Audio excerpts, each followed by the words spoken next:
안녕하세요. DJ 현희입니다. 오늘의 사연 시작해 보겠습니다. 안녕하십니까? 나이를 지긋하게 먹고 매일같이 홀로 밥을 먹다 보니 밥 친구가 필요해서 이곳저곳을 기웃거리다가 이런 채널을 알게 되어 찾아오게 된 곧 환갑을 앞둔 남자입니다. 참 생소하시죠? 여기는 보니 온통 여사님들이나 주부들의 사연이 올라오는 것 같은데 제가 감히 끼어들어도 되는 건가 싶네요. 저도 참 찾아오지 않았으면 좋았을 테지만 찾아올 수밖에 없는 이야기가 있어서 오게 되었습니다. 여러분, 혹시 믿었던 마누라의 배신을 눈 감아 주었는데 제 벌은 남 못 주고 다시 한번 뒤통수를 때렸다면 참으실 수 있으시겠습니까? 저는 그런 일을 겪고 정말 사람을 믿어서는 안 된다는 생각을 하게 되었습니다. 물론 마누라를 잃은 대신 든든한 아들을 얻게 되었지만 말입니다. 어떤 사연인지 궁금하시죠? 저도 바로 이야기로 들어가 보도록 하겠습니다. 언제 이렇게 나이를 먹었는지 거울을 보면 머리가 벌써 흰머리로 덮여가고 있는 게 눈에 보이는군요. 참, 그동안 제 인생을 되돌아보면 열심히 살았던 흔적만 가득하답니다. 저는 태생부터가 남들보다 조금 뒤떨어졌습니다. 아니, 제가 뭐 문제가 있었다는 건 아니지만 다들 도시에서 제대로 된 교육을 받고 자랐다면 저는 산골 마을에서 태어나 공부보다는 가축들에게 여물을 주고 밭농사나 잡초 고르기에 더 재능을 보였다고나 할까요? 저희 부모님은 저에게 타고난 농사꾼이라고 항상 마을에서 할 수 있는 일을 찾아서 해내라고 시키셨습니다. 저는 어릴 때 그 일을 하고 칭찬을 받고 사탕 하나 사 먹을 용돈을 받는 게 인생의 낙이자 앞으로도 평생 제가 해야 할 일이라 생각하면서 살았습니다. 하지만 한 해, 두 해 나이를 먹어가니 순박한 시골 청년이라는 타이틀이 좋은 게 아니라는 것을 알게 되었지요. 키가 커지고 힘이 세지면서 저를 필요로 하는 곳은 점점 늘어났지만 제 미래에 대한 불안함이 자리를 잡기 시작했습니다. 저는 공부를 잘하지 못했습니다. 셈이 빠르지 않았고 말을 조리 있게 잘하지 못했지요. 그래서인지 사람들이 시키는 일에 항상 군소리 없이 따르기만 했었는데 어느 날 문득 그런 생각이 들었습니다. 이런 산골에서 평생 자급자족하며 사는 삶보다는 도시에 가서 막노동을 해도 몸으로 직접 부딪혀 보는 게 훨씬 도움이 되지 않을까 하는 생각 말입니다. 우물안 개구리라는 말이 있지 않겠습니까? 저는 우물보다 더 좁은 바가지 안에 살고 있는 듯한 느낌이 들었습니다. 저희 부모님 세대의 사람들보다 더 윗세대 사람들이 겨우겨우 삶을 이어가는 산골 동네, 다해서 10가구도 되지 않는 사람들이 옹기종기 모여 서로 가진 것을 나누고 사는 삶에서 벗어나고 싶다는 생각이 들었습니다. 그래서 저는 무작정 이 동네를 벗어나고 싶다는 생각을 하게 됐죠. 하루에 버스가 딱 2번만 다니는 동네에서 어떻게 돈을 벌어 도시로 나갈 수가 있겠습니까? 방법은 딱히 눈에 보이지 않았죠. 하지만 이대로 쭉 여기 눌러 살다가 부모님이 정해주신 혹시 동네에 있는 처자와 결혼을 해서 다시 이곳에 둥지를 틀어야 한다는 것은 조금 절망적으로 다가왔습니다. 저는 결심했죠. 어떻게든 돈을 모아서 나가보자 하는 마음을 먹었죠. 그러던 도중 대한민국의 남자라면 무조건 부름을 받는다는 군대에 가게 되었습니다. 그리고 군대라는 곳에서 정말 다양한 지역에서 오는 동기들과 이야기를 나눌 수 있었지요. 정말 큰 도시에서 온 동기들도 있었고 소도시에서 온 동기들도 있었지만 저처럼 산골 마을에서 온 사람은 없더군요. 물론 어딘가에는 있겠지만 제가 간 부대에는 없었습니다. 무작정 도시 이야기를 들으니 제가 꿈꿔온 세상이었던 것 같고 저는 군대에서의 시간을 악착같이 버텼습니다. 남들이 다 피운다는 담배 한 번을 안 태우고 말이죠. 군대에 가면 월급을 주지 않겠습니까? 요즘은 뭐 엄청나게들 챙겨준다고 하던데 저 때는 월급도 얼마 되지 않았었죠.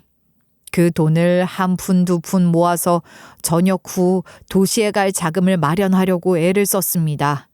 일부러 돈을 더 주는 고된 훈련에도 참가를 하면서 말입니다. 정말 도시라는 그 꿈 앞으로 한 달음 더 다가가기 위해서 노력을 했지요. 저는 군대를 전역한 뒤에 무작정 모은 돈을 들고 서울로 상경을 했습니다. 일자리를 미리 알아볼 틈도 없었죠. 설마 건실한 청년이 일을 할 수 있는 자리가 하나 없을까 하는 안일한 생각을 했던 것 같습니다. 전 군대에서 운전병을 맡아 했었습니다. 제가 일찍부터 산골 마을에서 농기계를 다루고 하면서 면허를 일찌감치 취득을 했었고 나름 마을 어르신들을 모시고 다니면서 운전에는 자신이 있었거든요. 그래서 저는 이 운전병 출신이라는 점을 살려서 버스 회사에 취직을 했습니다. 그래봐야 제 나이가 뭐 얼마나 됐겠습니까? 나이가 꽤 있으신 기사님들에게 밀려서 처음에는 노선 적응도 하고 운전하는 패턴도 익힐 겸 아주 짧은 구간을 주로 다니게 되었죠. 버스 운전기사라는 게 결코 쉬운 일이 아니지 않겠습니까? 커다란 버스를 운전하면서 주의해야 할 점도 상당했고 특히나 화장실이 갑자기 가고 싶어지면 안 되니까 먹는 것도 조심해야 했습니다. 저는 점차 버스 운행에 적응을 하게 되었지요. 물론 시내 버스에서도 제일 짧은 구간을 다니긴 했지만 도시 사람들을 태우고 도시의 도로를 달린다는 게 무척이나 재미있었습니다. 저는 버스 회사와 무척이나 잘 맞는다고 생각을 했죠. 그렇게 6개월이 지나서 저는 중간 지점까지 내선 순환을 하는 버스가 아닌 꽤 긴 코스를 운행하는 정식 코스로 버스 운전을 할 수 있게 되었습니다. 회사로 따지면 수습생에서 정규직이 된 것이었다고나 할까요? 아니, 우리 정식이가 이제 제대로 된 노선도 타게 되었는데 오늘 한번 축하 파티라도 달려야 하는 거 아니야? 어? 좋지. 술도 한잔하고 솔로들끼리 뭉쳐가지고 어디 좋은 나이트 같은 데 가서 여자도 만나고 하면 어때? 나이트클럽이요?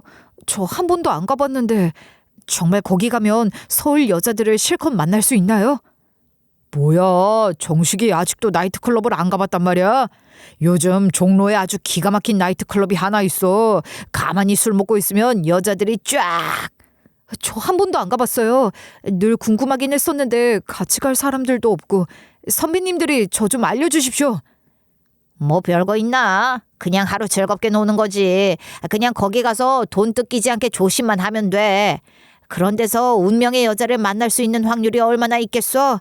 그냥 재미나 한번 보는 거지. 그래도 내가 아는 사람은 나이트클럽에서 만나서 다 다음 달에 결혼까지 한다던데. 거기 오는 사람들도 다 우리랑 비슷비슷한 사람들이야. 가서 괜찮은 사람 있으면 뭐 집 전화번호라도 물어보고 그러는 거지. 저는 선배들의 말에 아주 두근두근했습니다. 나이트클럽이라는 곳에 대한 환상도 조금 있었거든요. 짧은 미니스커트를 입고 살랑살랑 좋은 향기를 풍기는 서울 여자들을 만날 수 있다는 생각에 신이 나서 월급을 받았던 것을 탕진할 생각으로 나이트클럽에 가게 되었습니다. 평소 비싸서 절대로 마시지 못할 양주도 한 병 시키고 자리도 좋은 곳으로 잡아서 술을 야금야금 마시고 있었죠. 양주값을 생각하니까 또 벌컥 마시지는 못하겠더라고요. 그렇게 홀짝이고 있는데 웨이터가 아주 기가 막힌 여대생들이 있다면서 부킹이라는 것을 해주었고 저는 거기서 엄청나게 세련되고 멋져 보이는 여자와 이야기를 나누게 되었습니다. 나이트클럽에서 만났으니 문란한 여자가 아니냐 하는 편견이라는 게 있을 수 있지만 그 여자분은 달랐습니다. 수줍어하시고 이런 자리가 어색하고 처음이라면서 상당히 불편해하셨지요. 저는 그 수줍어하는 모습에 뿅 가버리고 말았습니다. 저는 약간 허세를 부리면서 이런 곳은 뭐 자주 와본 척했지만 사실 저도 처음 가는 나이트였잖아요. 금방 초짜라는 것을 들키고 말았죠.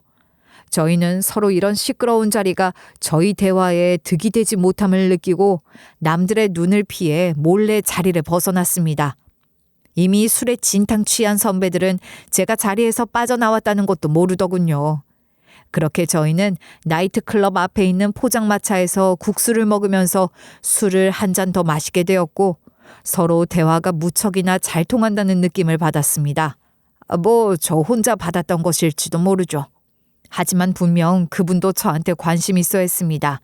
왜냐하면 그 뒤로도 저희는 자주 만나게 되었거든요.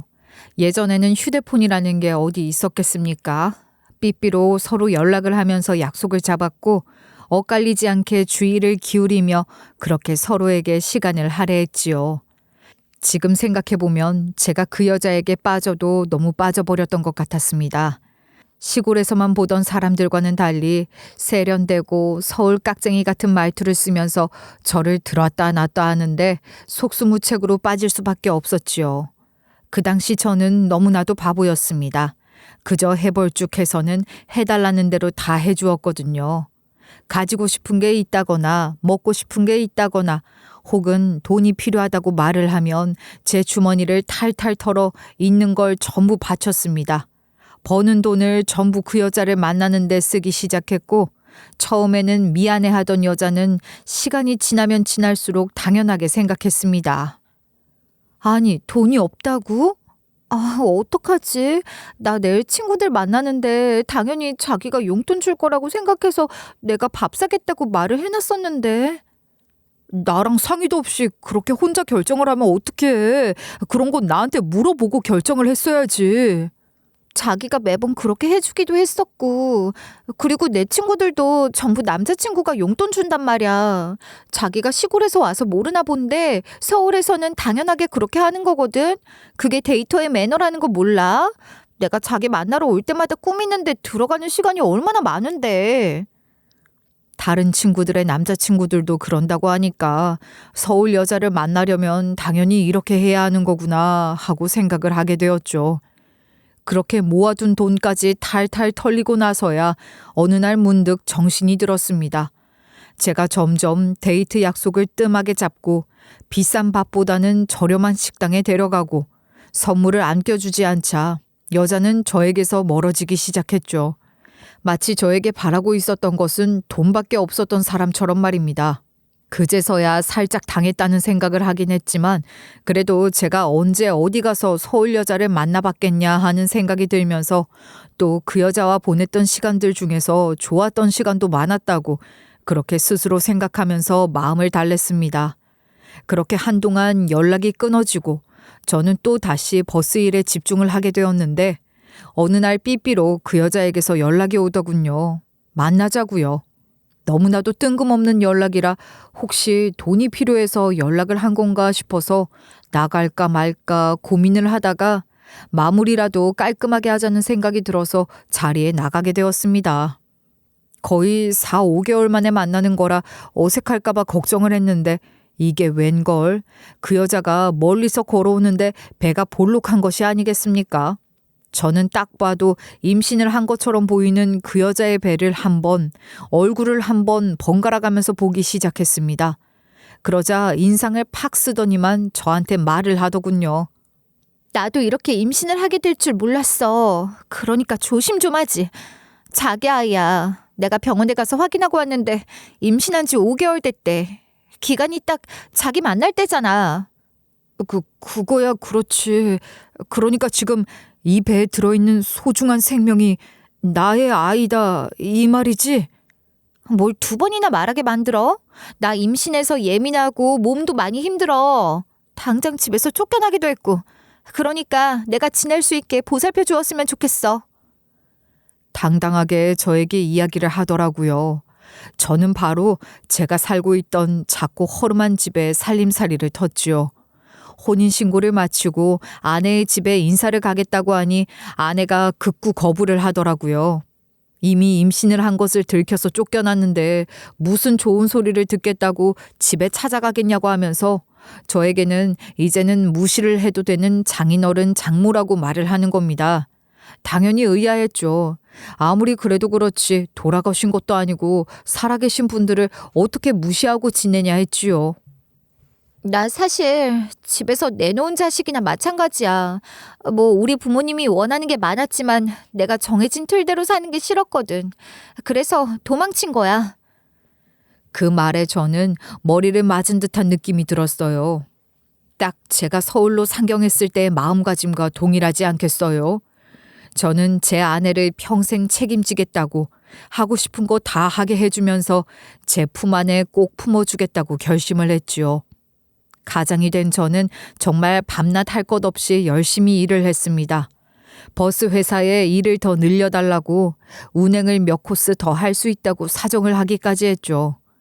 제가 산골 마을에 살면서 누려야 할 혜택을 제대로 누리지 못했다는 생각을 했었기 때문에 제 자식에게는 정말 물불 가리지 않고 다 해주고 싶었거든요. 그리고 아내도 저랑 같은 마음일 거라고 생각을 했죠. 저는 시외버스 회사에서 일을 하기 시작하면서 집에서 보내는 시간은 점점 적어지기 시작했습니다. 제가 아무래도 버스기사로 일을 한 기간이 점점 오래되다 보니까 경력직으로 인정을 받기도 했고 회사에서도 제 사정을 이해해 주어서 제가 조금이라도 돈을 더 벌어갈 수 있도록 배려를 해 주었어요. 아무래도 시외버스 쪽에서 일을 하다 보니까 집에서 보내는 시간은 적어지게 되었죠. 출산을 하고 아이를 키우는 아내에게 참으로 미안했습니다. 육아를 같이 도와서 하고 싶었는데 시외버스 기사라는 게 참 시간을 내기가 어려운 일이지 않겠습니까? 아내에게 육아를 전담시키는 게 참 미안했습니다.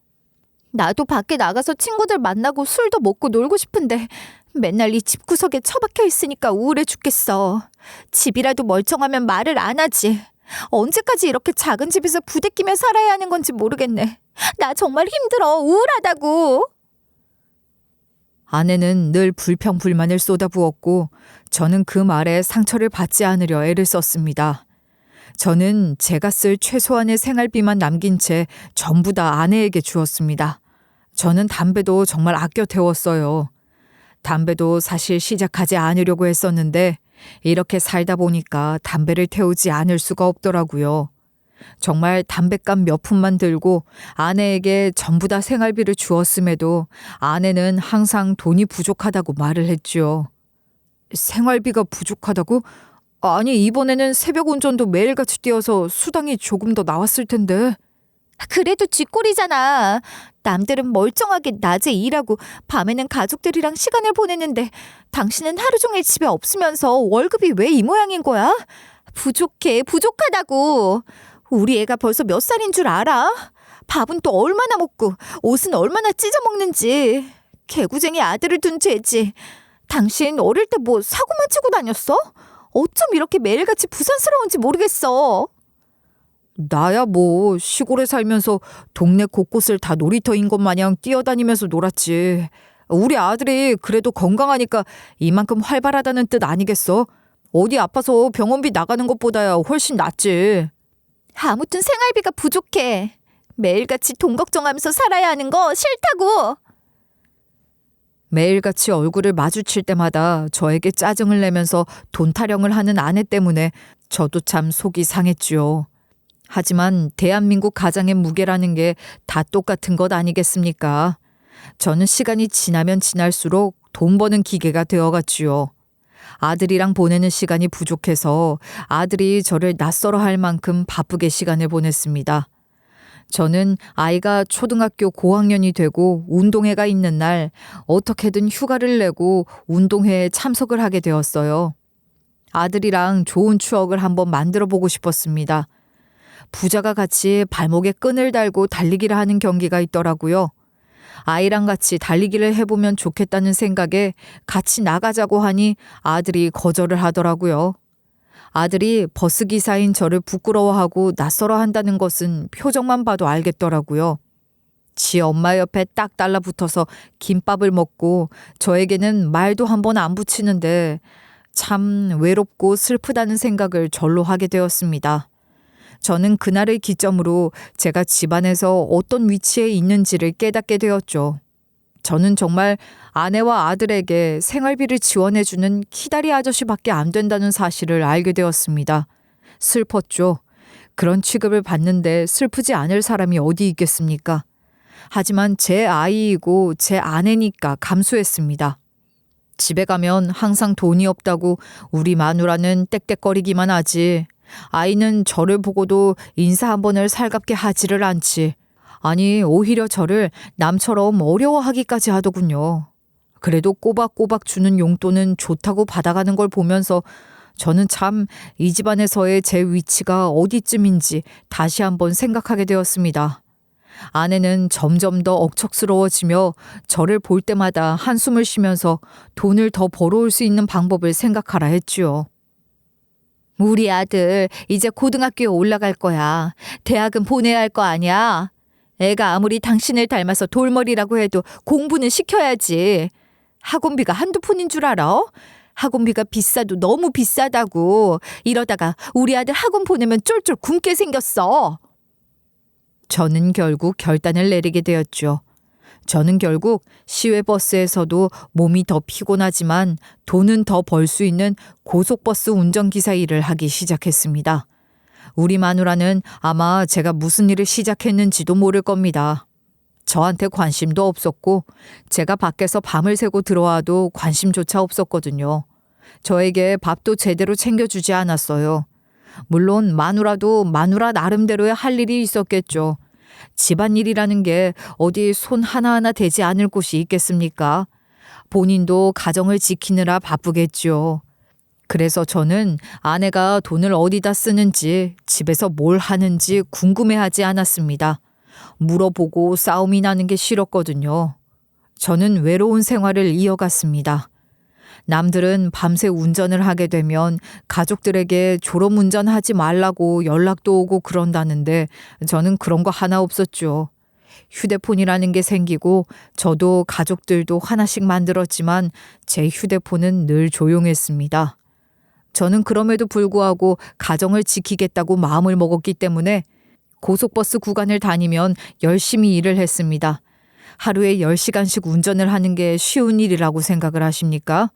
정말 엉덩이부터 허리까지 아픈 건 물론이고 어깨에 다리에 저리지 않는 곳이 없을 정도였습니다.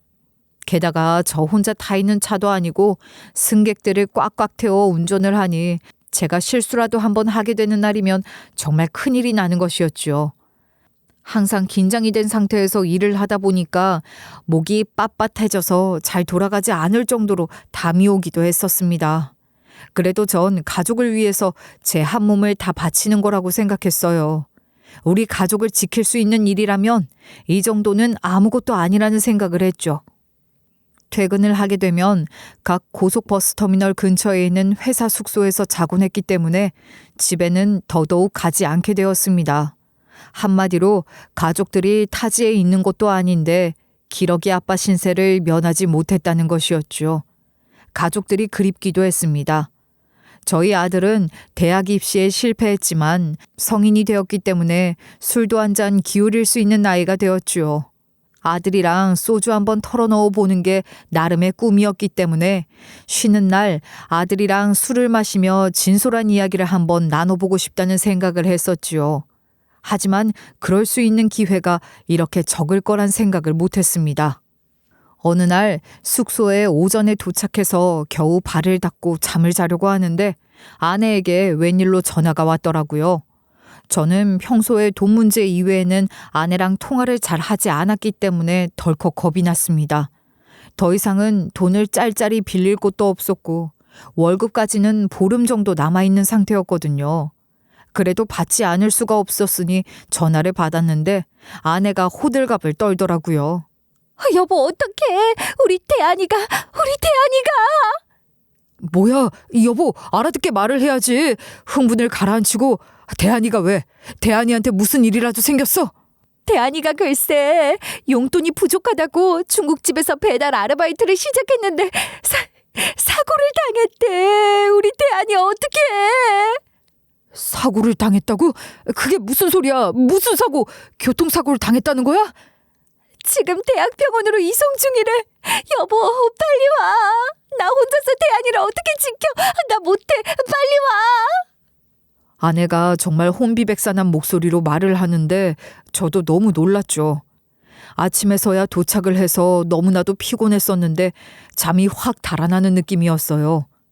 다행히 아들이 실려갔다는 병원이 숙소에서 멀지 않았기 때문에 저는 단박에 택시를 타고 달려갔습니다. 이미 수술실에 들어간 아들을 보면서 저는 발을 동동 굴렸죠. 그런데 글쎄 간호사가 계속해서 수혈을 위한 팩을 들고 응급실에 들어가는데 그게 전부 저희 아들에게 들어가는 팩인 것 같아서 가슴이 졸아붙더라고요. 금이야 오기야 키워주진 못했지만 누구보다 사랑스러운 아들이었는데 이런 사고를 당하게 되었다는 게 정말 믿어지지가 않았습니다. 박대한 씨 보호자분, 지금 박대한 씨 응급수혈이 필요합니다. B형피가 필요한데 보호자님들 혈액형 좀 알려주시겠어요? A형이에요. 저는 A형. 저도 A형입니다. 순간 간호사의 표정이 좋지 않더라고요. 일단 알겠다면서 수혈이 필요하면 다시 부르겠다고 일단 피 검사를 먼저 하자고 말을 하는데 그 분위기가 쎄한 겁니다. 저는 눈치를 보다가 다른 간호사를 붙잡고 물어보았습니다. 제가 배움이 짧아서 어떤 혈액형이 만나야지만 어떤 혈액형이 나오는지 그걸 몰랐거든요. 제가 평소에 헌혈을 몇 번 한 적이 있어서 제 혈액형을 절대로 모를 리가 없었습니다. 아내도 본인 혈액형을 확신하고 있는 듯 했고요. 그때 저는 진실을 알게 되었습니다. A형과 A형 사이에서는 B형인 아들이 태어날 수 없다는 사실을 말입니다. 제가 참 자식에게 관심이 없었던 거죠. 말로만 우리 아들 해왔지 정작 아들의 혈액형조차 모르고 있었다니 참 허탈하더군요. 병원 수술실 앞에 앉아 울고 있는 아내의 어깨를 토닥이면서도 복잡한 제 심경을 어떻게 표현해야 할지 방법을 모르겠더군요. 아들의 수술이 끝난 뒤 저는 한동안 버스 회사에 휴가를 내야 했습니다. 사실 아들의 수술이 무사히 끝이 난 것을 확인하고 일터로 돌아갔는데 병원에서 연락이 오더군요. 보호자가 한 분도 자리를 안 지키면 안 된다고요. 아내에게 급히 연락을 해보니 이미 잡혀있는 일정이 있다는 말도 안 되는 소리를 하더군요. 수술을 마친 아들을 간호하는 것보다 중요한 약속이냐고 윽박을 질렀지만 아내는 아랑곳하지 않더군요. 별 수 있겠습니까? 제가 가서 자리를 지킬 수밖에 없었습니다. 그렇게 미뤄두었던 휴가를 써서 아들의 병간호를 하고 매일같이 진통제에 취해 잠을 자는 아들을 보면서 참 많은 생각을 했습니다. 제 피가 섞인 아들은 아니었지만 20년이 넘는 시간을 키워왔고 제 아들이라고 생각을 해오면서 살았으니까 마음으로 낳은 자식이라고 생각하고 키워야겠다 생각을 했습니다. 이제 와서 내 아들이 아니니 나가라고 할 수도 없지 않겠습니까? 아들은 어떤 마음일지 몰라도 저만큼은 아들을 진심으로 사랑하고 있었으니까 끝까지 모른 척하고 내 품으로 키워야겠다고 생각했습니다. 병실에서 그렇게 3일이라는 시간을 보내는 동안 아내는 얼굴 한 번을 비추지 않더군요. 제가 만약에 휴가를 내지 않았으면 움직이지도 못하는 아들의 소변통은 누가 비웠겠습니까? 정말 머리 끝까지 화가 났습니다. 제 피가 섞이지 않았다고 해서 아내가 밖에서 주워온 아들은 아니잖아요. 본인 배에서 꺼낸 아들인데 저도 이렇게 마음이 아픈데 아내는 아무렇지 않게 밖을 쏘다닐 수 있다는 것이 정말 화가 났습니다. 저희 나이가 한두 살 먹은 것도 아니고 벌써 50대 중반을 넘어서고 있었는데 무슨 바람이 들었는지 허구한 날 싸돌아다니는 건지 이해를 할 수가 없었습니다. 아내에게 전화를 하니 지도 좀 그랬는지 병원으로 오겠다고 하는데 아니 글쎄 어딜 다녀오는 건지 진한 화장과 화려한 옷을 입고 병원에 등장을 한 것이 아니겠습니까? 나이가 벌써 몇 갠데 처음 만났을 때처럼 화려한 옷을 입고 있는지 정말 입이 떡 벌어지더라고요. 당신 해도 너무한 거 아니야? 아니 아들이 이렇게 병원에 누워있는데 간호를 할 생각은 하지도 않고 허구한 날 어디를 그렇게 싸돌아다니는 거야? 여태까지 내가 애 혼자 키운 거나 다름없잖아. 당신 휴가도 냈다며. 그 김에 내가 친구들 좀 만나고 시간을 좀 보내겠다는데 그게 그렇게 고가워? 뭐라고? 그게 지금 할 말이야? 애가 크게 다쳐서 사경을 헤맸어. 엄마로서 당연히 아들의 병간호가 우선인 거지 친구들을 만나는 게 우선이야? 그리고 당신이 말하는 그 육아가 도대체 언제적 일인데 애가 중학교 들어가서부터는 밥도 제대로 안 차려줘 놓고선 내가 밥을 뭐 맨날 안 차려줬어? 나도 할 만큼 했어. 당신이야말로 밖에서 뭘 하고 다니는 건지 하루 종일 집에도 안 들어오는 주제 나한테 그런 말을 할 자격이 돼? 애는 나 혼자 낳고 나 혼자 키우는 거야? 당신이 아빠라면 이 정도는 해줘야 하는 거 아니야? 마음 같아서는 내 자식도 아닌데 내가 왜 챙겨야 하냐는 말이 목구멍 끝까지 차올랐지만 아들에게 상처를 줄 필요는 없다고 생각했죠. 저는 입을 꾹 다물고 주먹을 꽉 쥐었습니다. 그걸 본 아내가 콧방귀를 끼더라고요. 뭐야? 그 표정이랑 그 주먹은? 설마 지금 나 한 대 치려고? 아니, 내가 뭘 어쨌다고 그래? 내가 혼자 키운 거나 다름없지, 대하니. 당신이 아빠 자격이나 있어? 내가 지금 뭘 참고 있는지 모르면 가만히나 있어! 참지 말고 말이라도 속 시원하게 해봐, 뭐. 나는 당당해. 진짜 머리가 아파 죽겠는데 제발 시끄럽게 그만들 좀 싸워요. 병실에서 남들 구경거리들 셈이야. 제발 다들 나가줘. 정신을 차린 아들은 저와 아내 모두에게 축객령을 내렸지요. 그렇게 아들은 점점 회복을 하게 되었고 퇴원도 곧 하게 되었습니다. 다행히 수술이 컸음에도 불구하고 젊어서 그런지 회복은 잘 되더군요. 아내와는 여전히 서먹서먹한 사이로 지내며 저는 어떻게든 아들의 미래를 위해서 우리 가정을 위해서 열심히 돈을 벌었습니다. 그렇게 또 몇 년의 시간이 흘렀을까요? 제가 어느 때처럼 출근을 해서 시외버스를 몰기 위해 대기를 하고 있었지요. 승객들의 탑승 시간이 다 되어서 정신도 차리고 집중도 할 겸 잠시 다른 버스 기사에게 검표를 부탁하고는 담배를 한 대 태우러 갔었습니다. 휴대폰을 보면서 연락이 온 게 있는지 없는지 확인하고 여유롭게 굴었더니 출발 시간이 거의 다 되었더군요.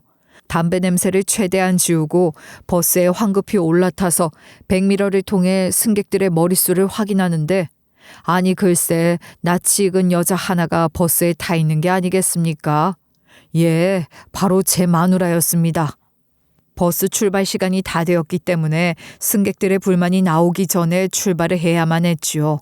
저는 어쩔 수 없이 마누라에게 아는 척도 하지 못하고 기어봉을 움직여야 했습니다. 모른 척을 하고 달리고 있는데 처음에는 얼핏 봐서 잘 안 보였는데 달리다 보니까 옆에 일행이 앉아 있는데 예사롭지 않아 보이더라고요. 중절모를 쓴 남성이었는데 패션 센스라고나 할까요? 그런 게 꽤 좋아 보였습니다. 저는 순간 심장이 두근두근 뛰기 시작했지요. 뭐랄까요? 봐서는 안 될 장면을 본 것 같은 기분이 들었달까요?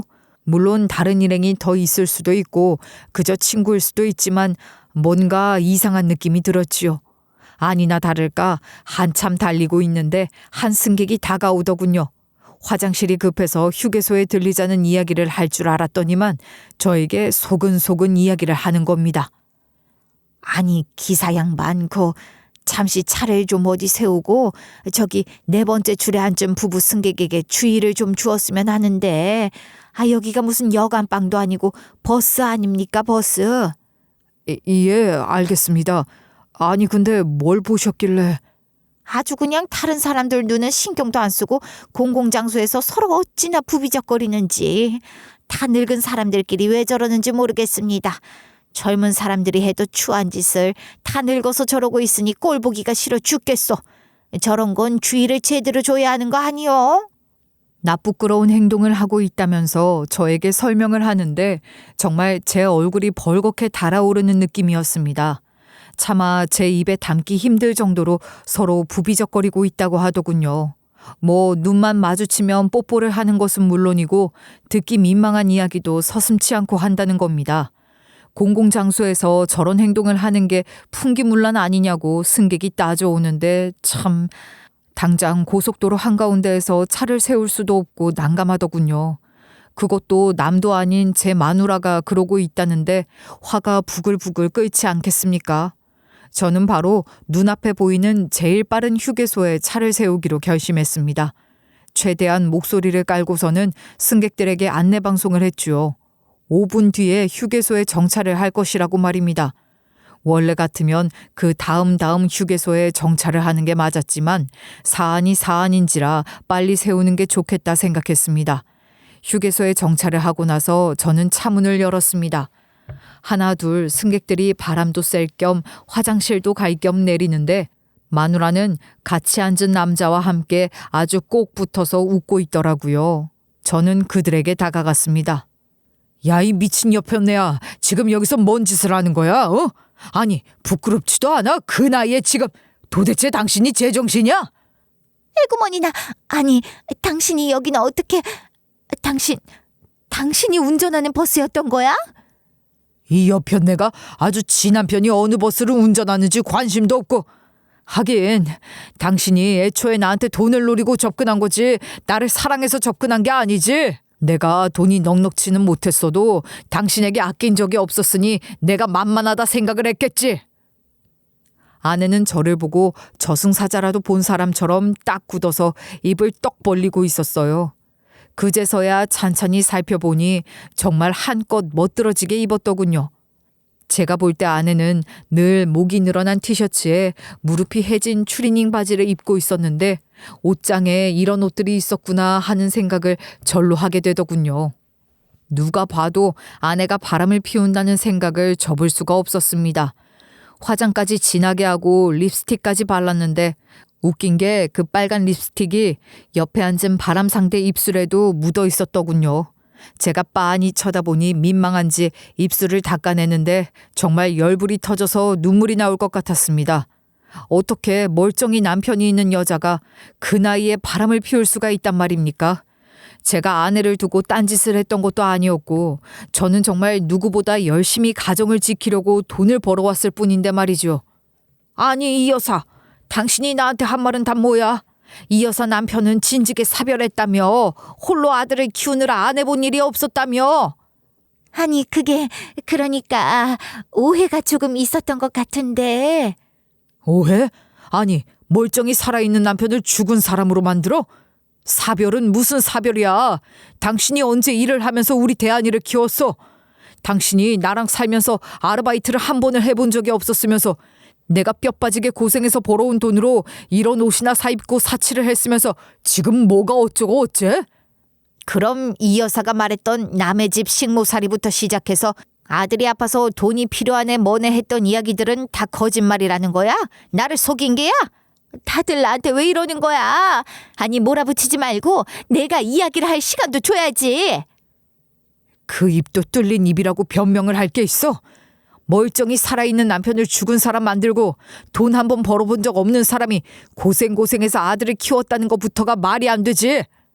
이 여사 완전히 사기꾼이구만. 어? 내 돈을 노리고 지금 나한테 사기를 치려고 했던 거야? 나한테 결혼을 하자고 하더니만 도대체 호적 정리를 어찌하려고? 저랑 상간남이 서로 앞다퉈서 코치코치 캐묻자 아내는 갑자기 자리에서 벌떡 일어나더니만 저를 밀치고 버스 밖으로 달려들어가더군요. 저랑 상간남 둘 다 아내를 붙잡고 설명을 들어야 한다는 생각에 재빨리 뒤쫓아가기 시작했습니다. 아내는 두리번거리며 어디 숨을 곳이 없나 찾는 것 같더니만 저랑 상간남이 들어갈 수 없는 여자 화장실에 들어가서는 나오지를 않더군요. 저와 상간남은 그 자리에 서서 여자 화장실에 들어간 아내가 나오기를 기다렸습니다. 어차피 버스는 출발 시간이 정해져 있었기 때문에 아내가 금방 나올 거라고 생각을 했죠. 하지만 아내는 생각보다 독종이었습니다. 버스가 출발을 해야 할 시간이 다가왔음에도 불구하고 코빼기도 비치지 않는 게 아니겠습니까? 여자 화장실 앞에 멀뚱멀뚱 서 있으니 버스 승객이 다가와 출발은 언제 하는 거냐며 늦으면 보상을 해줄 거냐고 화를 내더라고요. 정해진 시간이 있었기 때문에 부지런히 운전을 해야 했죠. 어쩔 수 없이 그냥 출발을 하자고 항의를 하는 승객 때문에 저는 다시 버스에 올라탈 수밖에 없었습니다. 제가 저 바람난 여편네 때문에 버스 회사에서 잘릴 수는 없는 노릇 아니겠습니까? 버스 출발할 건데 어쩌시겠소? 여기서 저 미친 여편네 기다릴 거면 버스 그냥 출발하고요. 제가 미쳤습니까? 인생의 전부를 거짓말로 때운 여자 뭐를 믿고 여기서 기다리겠습니까? 그냥 출발하시죠. 내가 정말 황당해서 원. 남자는 손으로 부채질까지 해가며 저에게 빨리 버스를 출발시키자고 하더군요. 저야 뭐 지체할 필요가 없었습니다. 승객들의 항의가 더 거세지기 전에 버스에 올라타서 죄송하다고 꾸벅 인사를 하니 대충 상황을 눈치챈 승객들이 흥미로운 눈빛을 보내며 괜찮다고 하더라고요. 저희는 정말로 휴게소에 여편네를 버려버리고 출발을 해버렸습니다. 그리고 2시간을 더 달려서 목적지에 도착을 하게 되었죠. 저는 돌아오는 편을 3시간 뒤에 다시 운행을 해야 했기 때문에 커피라도 한 잔 마시려고 했는데 갑자기 일행을 잃어버린 상간남이 어쩔 줄 몰라 하고 있더군요. 이야기도 나눠야겠다 싶어서 같이 밥 한 술 뜨고 커피를 마시자 했습니다. 글쎄 상간남의 이야기를 듣는데 기가 막히더라고요. 아내는 본인의 인생을 처음부터 끝까지 거짓말로 지어냈더라고요. 그러니까 그게 다 사실입니까? 아이도 홀로 키우고 남편이랑도 사별하고 외롭고 쓸쓸해서 인생의 동반자를 찾고 싶다고 했다고요? 그랬다니까요. 거기다가 아들도 엄청난 망나니에 맨날 속을 썩이고 교도소나 왔다 갔다 하는 놈이라고 연을 끊을 거라 했습니다. 저는 철석같이 믿었고요. 우리 대한이가 얼마나 성실하고 착한 놈인데, 물론 공부는 못했지만 묵묵히 지 할 일은 다 하는 놈이었어. 몇 년 전에도 지 용돈 벌어오겠다고 일하다가 사고를 당한 것인데. 그것도 폭주족이랑 같이 오토바이를 타다가 사고가 난 것이라고.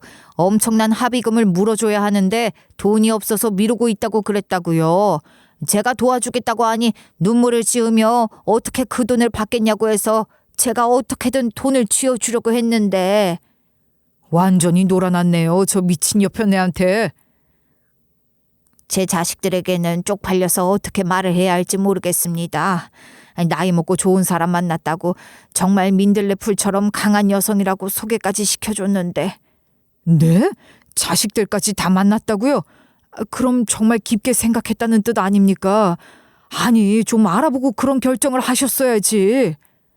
이 나이에 그런 걸로 거짓말을 하고 자기 인생을 꾸며내면서 바람을 피우려고 하는 사람이 몇이나 있겠습니까? 당연히 진실인 줄 알았죠. 거기다가 그 순진한 얼굴로 말을 하는데 홀라당 넘어갈 수밖에 없었단 말입니다. 저도 제가 잘못했다고 생각합니다. 하지만 속인 사람이 더 잘못한 거 아닌가요? 근본적으로는 그렇지요. 작정하고 속이는데 진실을 어떻게 알 수 있었겠습니까? 저도 속았습니다. 뭘 속았습니까? 아니 남편한테까지 속일 게 뭐가 있다고. 대안이라는 그 아들, 제 친아들인 줄 알고 여태 금이야 오기야 키웠는데 제 친아들이 아니었지요. 남의 자식을 데려다가 제가 순진하고 만만하니 제 아들이라 속인 것입니다. 아주 미친 여자가 틀림없습니다. 어떻게 그런 짓을. 상간남은 저보다 나이가 더 있는 사람이었습니다. 황혼 결혼을 할 생각으로 자식들에게도 다 소개를 시켜주었는데 이런 일을 겪게 될 줄 몰랐다면서 아주 좌절하고 있더라고요. 알고 보니까 재력가이기도 했습니다. 모아둔 재산이 꽤 있는지 자식들 뒷바라지 넉넉하게 해주고 또 본인이 앞으로 먹고 살 노후까지 전부 마련을 해두었다고 하더라고요. 그러니 돈에 미쳐있고 환장한 마누라가 저 남자를 어떻게든 꼬셔서 팔자 한번 펴보자는 심산을 가지게 된 것이었지요. 아내의 시커먼 속이 그대로 드러나는 것이었습니다. 처음에 저에게 아이를 가졌다고 찾아왔을 때처럼 돈이라면 아주 환장을 해서는 저는 이대로 그냥 넘어갈 수 없다고 생각을 했습니다. 상간남과 저는 함께 손을 잡고 여편네를 응징하기로 마음먹었습니다. 물론 그 과정에서 낱낱이 저희 2사람이 마누라에게 속았다는 사실을 알려야 했지만 부끄러운 과정을 지나쳐야지만 또 제대로 마주할 수 있는 용기도 생기는 것 아니겠습니까? 저희는 당당하게 아내, 그 나쁜 여자의 실체를 세상 사람들에게 알리기로 결정했습니다. 피해자가 저희만은 아닐 수도 있으니까요. 그래서 이 유명한 채널에도 찾아와 용기 있게 글을 남기게 되었습니다. 아내의 실체를 고발해야 다른 피해자가 나타나지 않을 것 같았거든요. 저희의 치부를 드러내서라도 알리고 싶은 마음을 이해해 주시리라 믿습니다. 저와 상간남, 아니 피해자라고 해야 할까요? 저희는 고속도로 휴게실에 버리고 온 아내가 집으로 되돌아오길 기다렸습니다. 아내는 예상대로 바로 나타나지 않았습니다. 어디서 뭘 하고 있는 건지 모르겠지만 하루를 꼬박 나타나지 않더군요. 집에서 쉬고 있던 아들에게 상간남이랑 같이 찾아가 아내가 한 행동을 이야기하니 충격이 큰지 입을 다물지 못했습니다. 그럴 거라 생각하긴 했어요. 아들은 저를 친아버지라고 알고 있었으니 더더욱 충격이 클 것이라 생각했습니다. 그리고 저는 상간남과 같이 변호사를 만나 상담을 받았고 소장을 작성했습니다. 아내에게 보내는 고발장이 2개였던 거죠. 상간남은 아내가 그동안 혼인을 빙자하여 이득을 취득한 점을 고발했고, 저는 아내를 바람을 피운 유책 배우자로 이혼 소송을 시작하기로 마음을 먹었습니다. 물론 마음 같아선 상간남 또한 고소를 하고 싶었지만 제가 이혼 소송을 하는데 변호사 선임부터 시작해서 꽤 많은 도움을 주었기 때문에 양심상 고발을 하진 못하겠더군요. 3일 뒤 아내가 집으로 은근슬쩍 돌아오자 저는 상간남에게 연락을 했고, 아내는 모른 척 제 눈치를 보고 있다가 집으로 찾아온 상간남을 보고 놀라서 주저앉더라고요. 저희 2사람이 연락을 하고 지낼 거란 생각은 아마 못했겠지요. 내가 2사람에게 죽을 죄를 지었어. 그런데 내 입장도 한 번쯤은 이해해보려고 해줄 수 있는 거 아니야? 여보, 외로웠어. 나 홀로 이 집을 지키며 아들 키우며 외로웠다고. 사장님, 저 정말 사장님에게 마음이 있었어요. 이 사람에게 진실을 고하고 이혼하고 사장님께 가고 싶었다고요. 지금 그게 우리 앞에서 할 소리야? 이 소송장이나 받아. 내가 당신에게 거는 이혼 소송이야. 당신은 당당하게 바람을 피웠어. 그리고 이 사람이 아니어도 또 다른 사람이 있을 수도 있다는 건 염두에 두고 있어. 당신은 나에게 위자료를 주어야 할 거야. 그럴 돈이 없으면 앞으로 어떻게든 마련하도록 해. 사장님 들으셨죠? 대하나 들었지? 이 사람이 이렇게 매정한 사람이에요. 제가 그동안 얼마나 외로웠겠어요. 외롭다고 해서 모두들 바람 피우는 건 아니야. 게다가 나에겐 애초에 거짓으로 완전 무장을 하고 접근을 한 게 아닌가. 나는 더 이상 이 여사를 믿을 수가 없네. 이건 이 여사가 나에게 뜯어갔던 돈들이야. 혼인을 하자고 내 자식들을 만나서 대접을 받고 싶다고 난리를 쳤던 증거들까지 싹 다 모았네. 나 역시 소송을 걸 거야. 어떻게 2사람이 똘똘 뭉쳐서 나에게 이런 짓을 할 수가 있어요? 나는 그저 외로운 여자였을 뿐이야. 나도 피해자라고. 나 역시 당신들 사이에서 이리 치이고 저리 치인 피해자. 엄마, 제발 그만해요. 엄마가 바람을 피운 게 이번이 처음이야? 아니잖아. 어떻게 엄마가 염치도 없이 이럴 수가 있어? 아들인 너까지 지금 나를 버리겠다고 이러는 거야? 내가 너를 어떻게 키웠는데 네가 나한테 이럴 수가 있어? 내가 너 때문에 포기한 게 얼마나 되는데. 네가 아빠랑 저 아저씨를 설득할 생각을 해야지. 너까지 나에게 등을 돌리면 어떻게 하니? 나는 앞으로 누굴 믿고 살아가라고? 엄마가 염치도 없이 나한테 아빠를 설득하라고 말을 할 수가 있어? 내가 얼마나 아빠한테 미안한 마음을 가지면서 살아왔는데, 평생 아빠 얼굴을 어떻게 봐야 하나. 매번 가슴 졸이며 살아왔는데 내가 아무것도 모를 줄 알았지? 나 다 알아. 엄마가 아빠한테 이러면 안 되잖아. 너 그게 무슨 소리니? 갑자기 무슨 뚱딴지 같은 소리를 하려고. 나도 다 알아. 아빠 A형, 엄마 A형, 나 B형. 엄마랑 아빠 사이에선 절대로 내 혈액형이 나올 수 없다는 거 알고 있다고. 아들이 저도 애써 모른 척하고 있었던 말을 하더라고요. 예, 제가 친아버지가 아니라는 말을 하고 있었습니다. 아들은 그 말을 하면서 울컥했는지 눈물까지 보였어요. 아들이 우는 모습을 제대로 본 적이 없었던 저는 그 눈물이 너무나도 가슴 아팠습니다. 제가 이 아이에게 무슨 짓을 해온 건지, 우리 아들이 얼마나 가슴을 졸이고 있었을지를 생각하니 하늘이 무너지는 듯한 느낌이 들었죠. 아내도 진실이 밝혀지자 새파랗게 질려서 아무런 말도 하지 못하고 제 눈치를 보더라고요. 제가 숨기고 싶었던 것을 아들이 알고 있었다니. 이건 다 내가 우리 가족을 위해서, 아니 너를 위해서. 내가 어떻게 너를 혼자 키울 수가 있었겠어.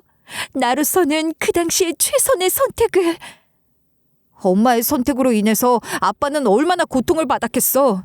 친자식도 아닌 아들을 위해서 집에도 못 돌아올 만큼 바쁘게 살았는데 아빠 마음은 어떻겠냐고. 엄마가 이러면 안 돼. 엄마는 아빠가 이혼하자고 하는 저 요구를 막을 권리가 없다고. 엄마, 제발 사람 좀 되자, 어? 마누라는 망연자실한 얼굴로 주저앉아 땅바닥만 하염없이 보더라고요.